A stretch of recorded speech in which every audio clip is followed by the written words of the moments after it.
Hello and welcome to your May 2023 New York City Tourism Update.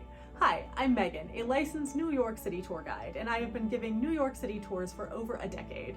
And today we're going to talk about what it's like to visit New York City at the moment. Are the crowds back? Do you need to make reservations super far in advance?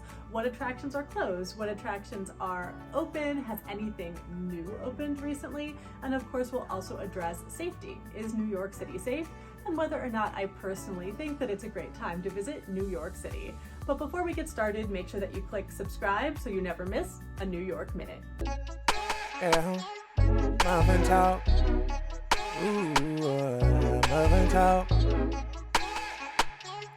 Muffin talks, bringing healing to those who need the most. First things first, let's talk about crowds. One of the very first questions that people who are considering visiting New York City ask me is, has tourism bounced back? And the answer is yes, tourism has bounced back. We have large groups that are coming back, the student groups have returned. The hotels that I work with, almost all of them have said that they are consistently at full capacity. So what does this mean for you? This means that if you are coming to visit New York City, you really don't want to wait until last minute to book a hotel, to book any of the popular attractions. Now, just to give you an idea, I wanted to make another video about the Statue of Liberty's crown, and I went to buy tickets in mid-April, and the earliest that I could get tickets to the Statue of Liberty's crown was August 3rd. So those are selling really far in advance. Now those are always hard to get, but I've also had a lot of clients who wanted to go visit the 9/11 Memorial and Museum, and it's been the case several times that the morning times and early afternoon entry times have been sold out a day or two in advance. So in general, if you're going to visit an attraction, you really want to buy the tickets ahead of time. Other very popular attractions, the observation decks at sunset, that's something that you definitely want to plan ahead for. And if you're coming, you probably want to book your hotel room in advance as well. Are attractions open? Now, during the pandemic, of course, a lot of attractions shut down, and as they began to reopen, a lot of them were operating at a reduced schedule. So they weren't open 7 days a week, they were operating at reduced hours. But I am happy to report that our attractions are fully open. So almost every attraction is open 7 days a week, and they're operating at their full hours.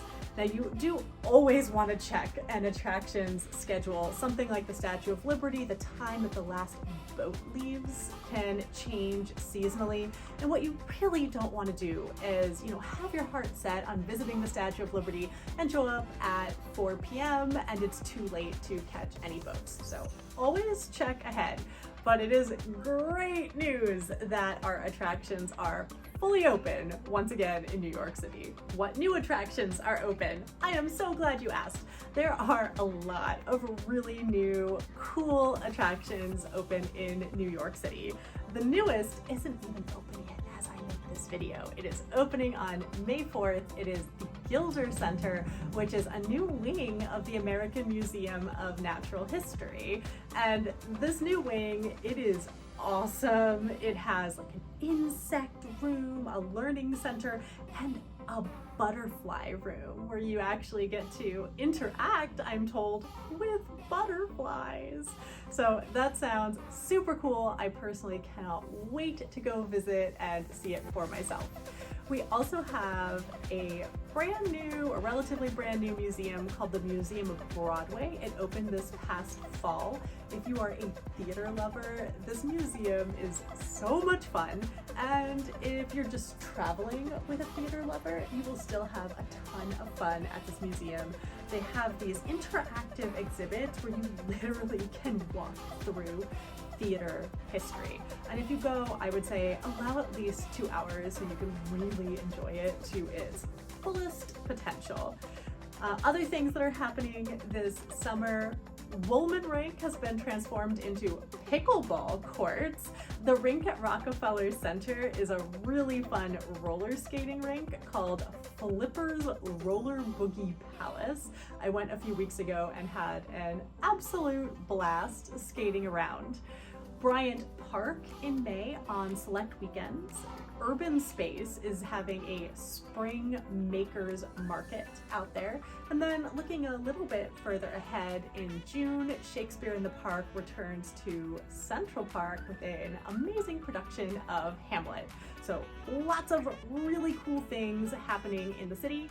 And I create lots of short videos as I get to experience these, so make sure that you check those out as well. As for my personal picks of new awesome attractions, I've actually teamed up with a company called Welcome to Times Square, and they own a giant billboard in the middle of Times Square. It's on Broadway between 47th Street and 46th Street, and I actually curate a list of 7 awesome things to do every week for them that's on display on that billboard.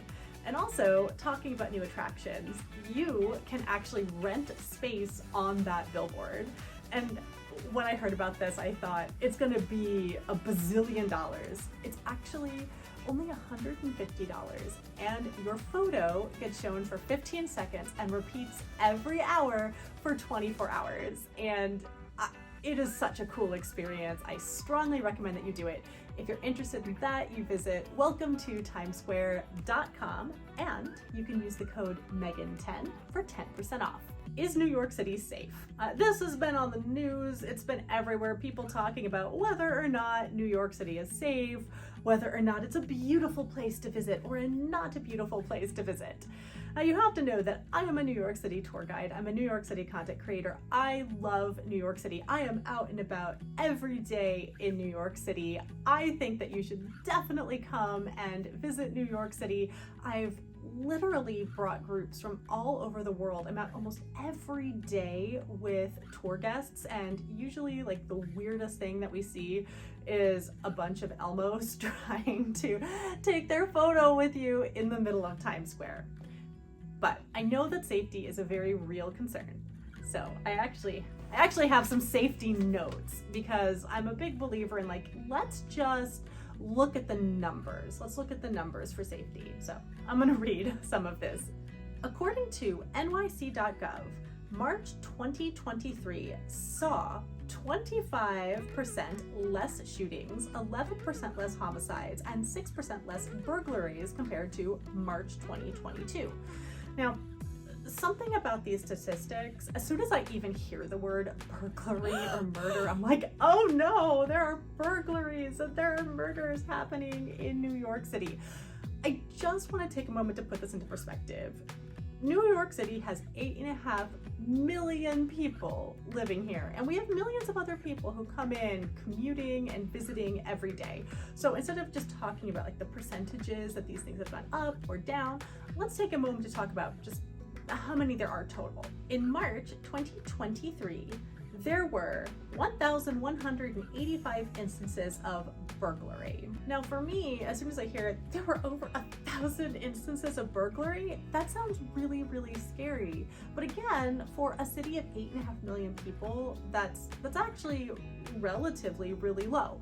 But I just wanted to compare it to my hometown in Florida. Now, I couldn't actually find the statistics for my actual hometown in Florida, but I did find some statistics for Palm Beach, Florida, which is a more affluent neighborhood near where I grew up in Florida. So I'm gonna read that statistic.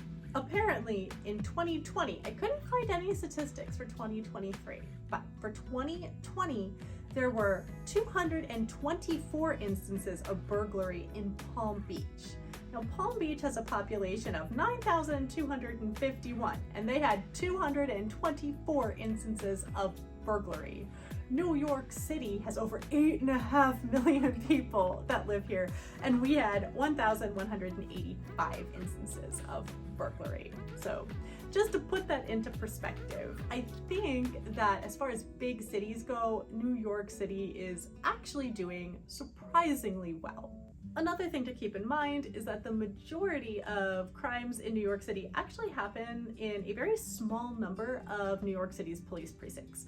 And these are probably not precincts where you as a tourist are going to go anywhere near. You will also likely see homeless New Yorkers. It's actually really, really sad.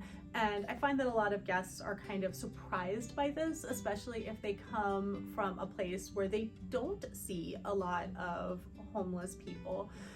Just know that in general, they don't interact. I have very limited engagement with anyone who is homeless on the streets, but if they do attempt to engage, in general, what I say is just ignore them, just stare ahead as though they're not even there. And almost always, they're just going to leave you alone and move on. And I do sincerely hope that not just New York City, but every city and every town finds a way to help every portion of the population to get on their feet and be amazing contributing members of society. New York City is a big city, and it's important to be aware of your surroundings. Make sure that your money is concealed. If someone tries to hand you something on the street, in general, I say just say no. And you do want to watch out for scams. Now, I have an entire video about scams if you want to watch that video so that you can be safe from New York City scams. All right, that is your May 2023 New York City tourism update. If you like this video, please let me know in the comments. I kind of had it in my head that I would try to start every month for the rest of the year off with one of these tourism update videos, but let me know what you thought in the comments and what information you think would be the most helpful in these updates. And if you like the video, please make sure that you click subscribe so you never miss a New York Minute.